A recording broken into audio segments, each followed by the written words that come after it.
Okay, so we are live. We're going to let some people hop on the live stream. Hello, everybody, and welcome to this gallery talk, walkthrough, and closing celebration of Kristen Cliffel's exhibit at Akron Soul Train, Domestic Endeavors, Feats and Service. Thank you to all of you for joining us at the gallery.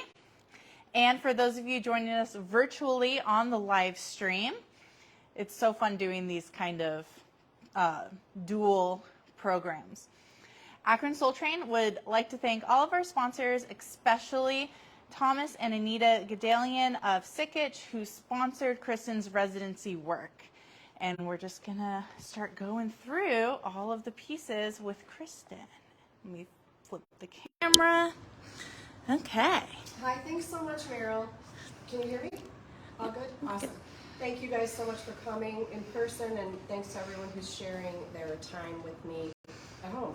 So this exhibition here at Akron Soul Train is mainly 2D, 3D work. It's not so much sculpture. And the newest work is what I'm really going to talk about. It's a series of domestic operations badges, and they're formatted from a couple different places. They're formatted from scouting badges and from the game operation. And in a way, they are physical manifestations of sort of things that I feel like I've accomplished in different realms of my life. As you would get a badge in health and safety for scouting, I've given myself this badge for health and safety in parenting and loving the people that I love. I grew up with a surgeon as a father and an incredible, meticulous person and a huge family, and so playing the game operation was always like you could get through to a certain point, and then that delicate hand that my father had was always going to crush all of us. And I loved that challenge of just picking something that was symbolic of a very specific thing, like the funny bone or the heart or whatever it was, and taking it out successfully very delicately. And I feel like that is how I have parented and loved the people that I love in a lot of ways. So I'm going to circle back to that as well. I didn't get to be a scout because I have so many brothers and sisters, and I was always very jealous of their badges and their sashes, Kim, with all their badges and their meetings and their snacks after school. And we as a family, it was just too much for my parents to drive us to and from scouting or all of our events. So we just camped and hiked and did things as a family together.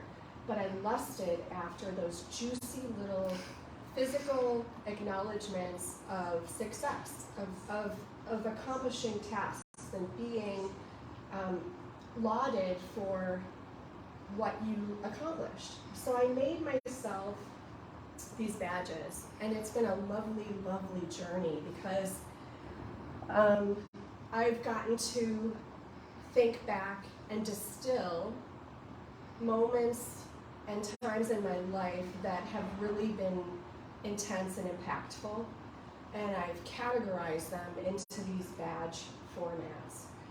My first fluent language is drawing, and then it's ceramics, and so I love combining the two. I love the juiciness of a ceramic object and how sexy the surfaces can be and how delicious three-dimensionality is.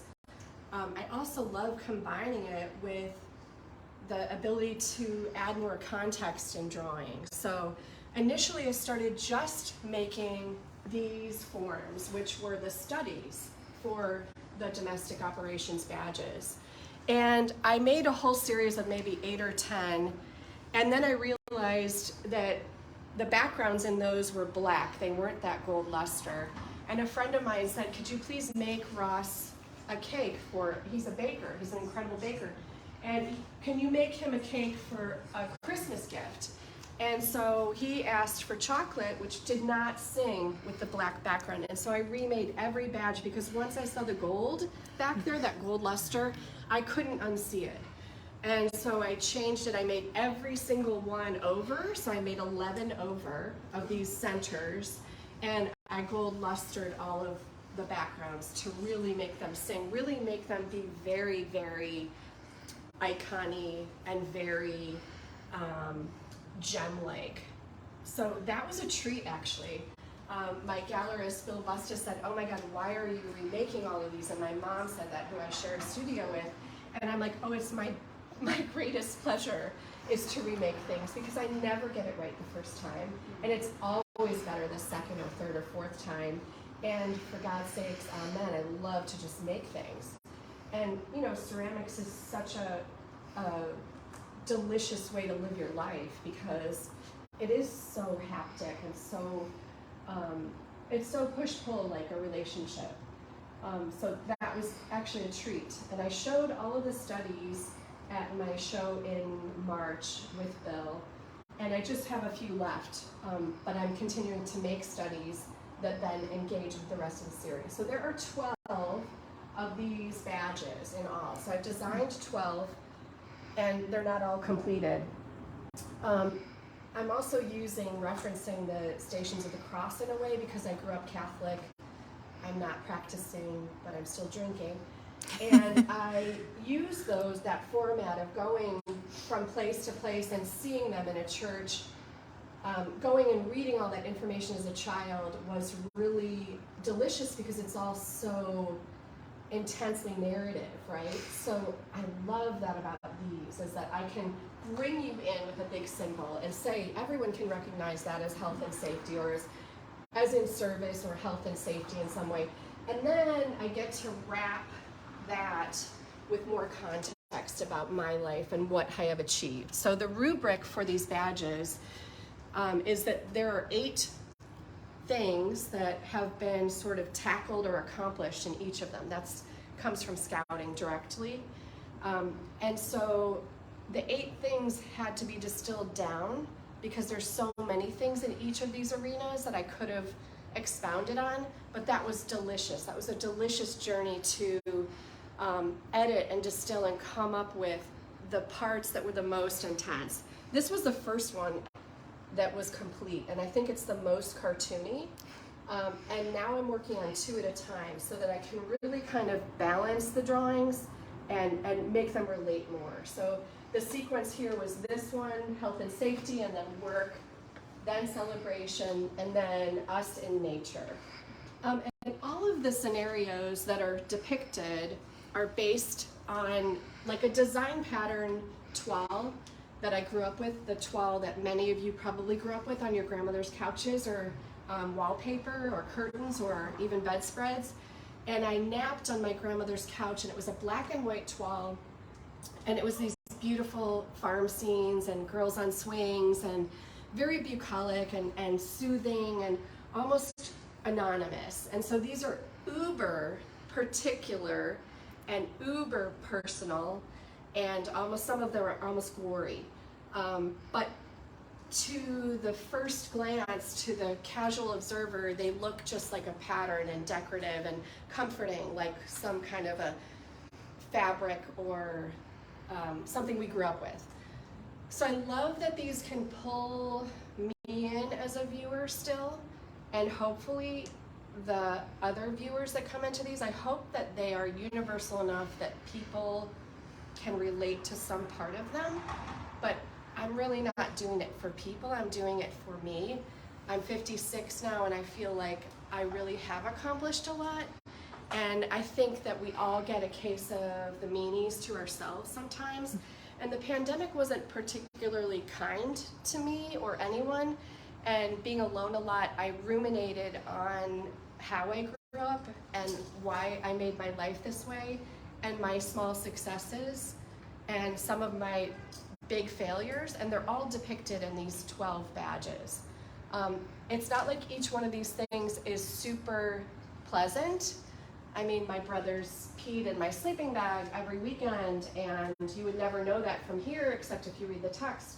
And then if they got the clean sleeping bag, or if I got the clean sleeping bag finally, there was always a snake or a frog put into the bottom of it, right? So it was like this catch-22 of like, you can't win, but it's funny to think back on it and ruminate on it, but it was hard. But all of these things are super seminal and important in the ways that we grew up in nature, particularly for me in work. These are my touchstones for work, and I loved just doing them, and I'm still in love with the process I'm working on too, like I said. I also love these little jars because I wanted to make an ecosystem with the domestic operations because I am a domestic goddess, honestly. I love to cook, I love to entertain and celebrate and be with people at my home, and I have never made really jars, and I thought this is the perfect opportunity to translate this form that everybody has a relationship with home into something literally for the home. So these are functional jars that have mini badges on them, and they're super fun to make, and they're kind of low stakes for me, but it's a good way for me to remain fluid. If I'm not particularly creative, I'll be making these because I'm still working, and that, you know, if you aren't feeling super creative, sometimes the work helps you back in, or helps me back in, I should say, to the really, really creative work, which is exhausting. That work is so exhausting. These little medallions are just an offshoot of that, and trying to find smaller ways into people's lives, trying to help me fill niches in my home, and hopefully other people fill niches in their home. I love the gem-like quality of these small pieces, and they are very badgy still and have a lot of context that goes back with the other work.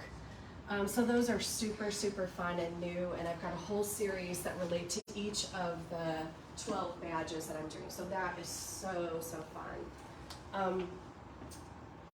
The pieces, the domestic operations badges, do come from a real strong sense of saying you're okay, you did it, you went through this. And I don't think that's a bad thing. I struggled with it in the beginning, like why am I like just making myself these, you know, parenting trophies basically, and loving trophies, and I'm like, well, that does seem really selfish and kind of, you know, aggrandizing, you know, when you think about it too much or when you put it on paper too much. But I love seeing these out in the world. I just love the joy that they're projecting as a team here. There was 3 in March, now there's 4 finished. I'm working on 2 more. And it gives me this beautiful sort of scaffolding to climb on in my studio practice, because I know that these are happening, and so it's probably a 3 or 4 year project, and that to me is really comforting, to have a delicious way to move forward. There's other sculpture being made at the same time. This is a different sort of vein of work, and very different from the sculpture, and I'm still making sculpture at the same studio at the same time. But this is a wonderful way to look forward and to be able to move to that really intentionally.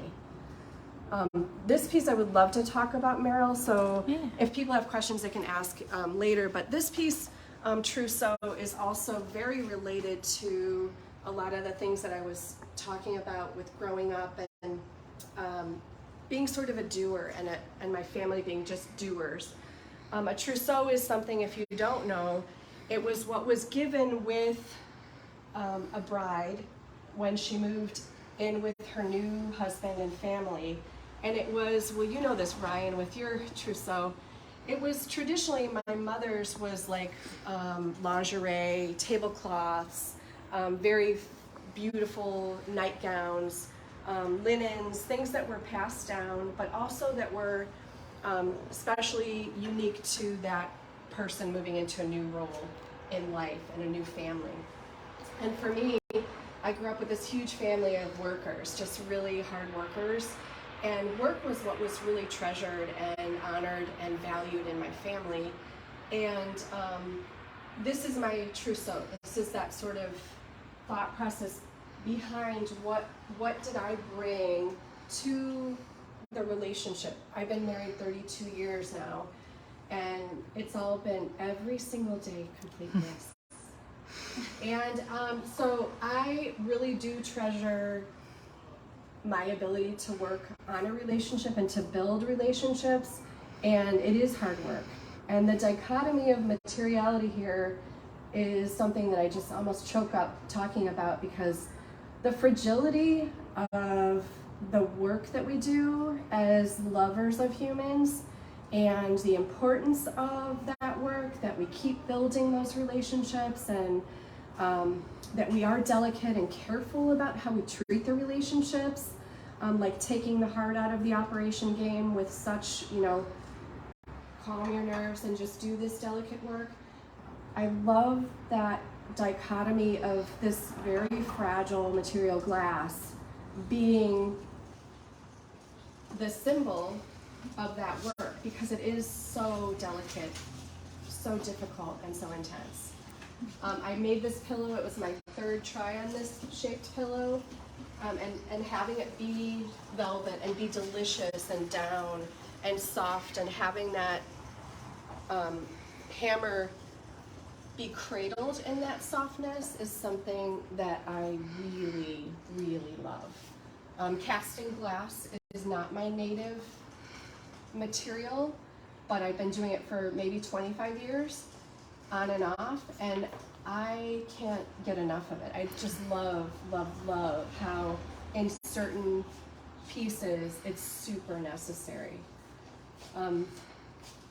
So that is the only other piece I specifically wanted to talk about. So if there's questions that you wanted to answer, or me to answer, or comments, I'm happy We'll to. open it up for any questions, and I can have something. Sure. So I love the way the work is a long view. You really have to stare at your work for a while to get what it's all about.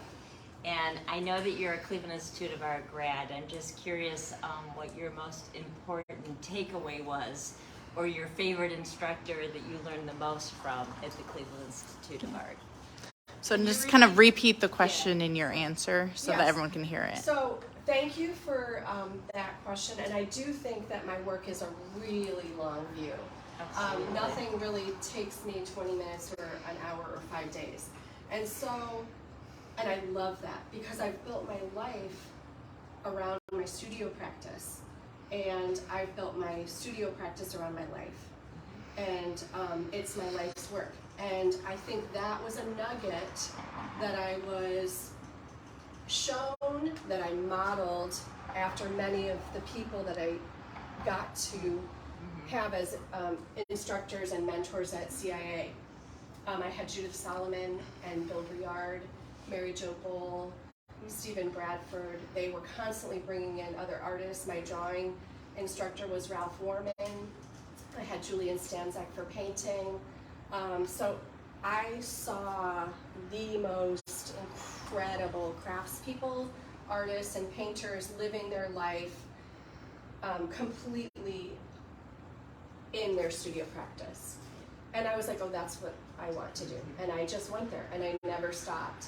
And luckily I found a partner who was in it for the long haul and said, no matter what, I'm following you wherever you go, whatever you do. I believe in this and your work. And I could not have had children if he didn't agree to that. And I couldn't have kept up my studio practice at some points when I wasn't selling work and I was nursing babies and like sick or whatever. And so I also, as well as my CIA professors and community and cohort of incredible artists I went to school with, I really credit Bob, my husband, for helping me stay on that track, because I think as artists we're so hard on ourselves. And we can get a case of the meanies and the hater. I hate myself. This is not, what am I doing? And so having this mirror that says, no, you're worthy, you're enough, this is amazing, let's keep going, is so vital and important. Yeah. Thank you. Great answers.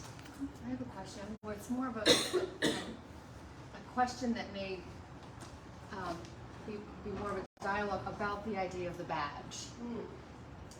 So when I think of a badge in the Girl Scouts, I think of something standardized and given for very particular tasks. You're jumping forward in your life after raising children and creating personal badges. Oh yeah. So in a way, you're, in some ways, are women and their work ever given badges? Do we get awards? Do we get trophies? Do we get grant money for being moms? I know. And so do we get any sort of acknowledgement that is in a sort of distilled badge or trophy? I would say no. So you've created something completely new and other than a badge. It's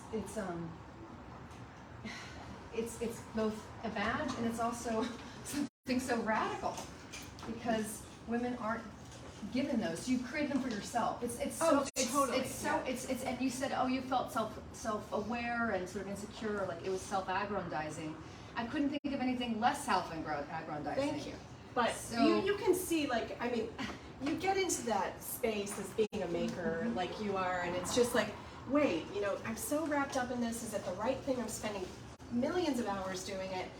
Am I on the right track? And, you know, I just have this, I'm so glad that you're feeling that in these, because this is now 2 years and 2 months into this project, and I only have 4 done, right? I'm working on other things, but yeah. And they are so delicious. I mean, my OBGYN is in this one because she was there when my people came out of me, right?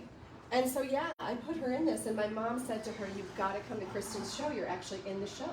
You're in one of her pieces. And she's like, what? And, no, but that's so delicious, too, is to be able to include the things, the people, the moments that, for me, have built a life. And so many of us as artists think that maybe I should be somewhere else. I should be bigger, more fancy, more famous. But with these, I look at them and I'm like, I have been so fortunate to live this life, to build this life, that I love to go to work every day. Yes, it's really hard work. It's really freaking hard in ceramics, right? Oh, yeah. And things explode and things happen, but it's the most delicious work because you're always growing and expanding, or I am always growing and expanding and stretching and being not good enough, and then yes, I got it, right? So these for me have been just a delicious wonder. But badges we deserve, and I mean really, so I think, and that actually leads into the aprons. So let's quickly talk about these. We've talked about the studies and the jars and this ecosystem, and my grandmother had 9 children, and my mom's the oldest of those 9, and she had 7, so I am one of 7 children, and I made aprons that were 3-dimensional in clay, life-size aprons very early on in my career, and I called them feminine armor. And they were empty, but they had either steel plates on the inside or one was burning. But I use an apron in the kitchen every time I cook. And it is feminine armor. And it's the place I feel almost the most comfortable, the studio in the kitchen. And these, I thought I wanted to make myself badges that were a little less precious, that I could send out into the world, that are financially not dear, and yet they're functional too, like the jars, right? So something in the realm of the home that matters, that is important, but also has function. And so these are a riot to make because I had to learn a whole slew of computer programs on the embroidery machine at the public libraries. And so that is becoming more and more fluent in my practice. So I love that about this. And that relates back to the laser cut drawings. I learned how to do that at ThinkBox and use a different material and communicate a little bit differently with my work through those. So I love bringing in new skill sets and new ways to add value and content to the work for me. So it's always an adventure, you know? Okay, well, I think it's maybe time we can wrap it up. I'm gonna walk through the whole exhibit one more time, and we're gonna continue kind of celebrating all of your work. So thank so you much all to for everyone at Akron joining. Soul Train, too. Thank everyone for viewing, and I'm just gonna do a quick little walkthrough of the whole show starting from the back. Awesome. Thank you, Meryl. Thank you so much.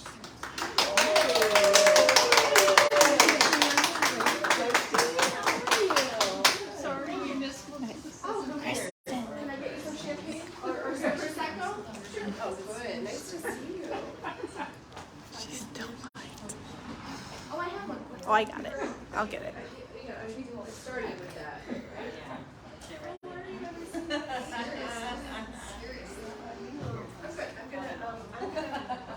And then the beginning of the show.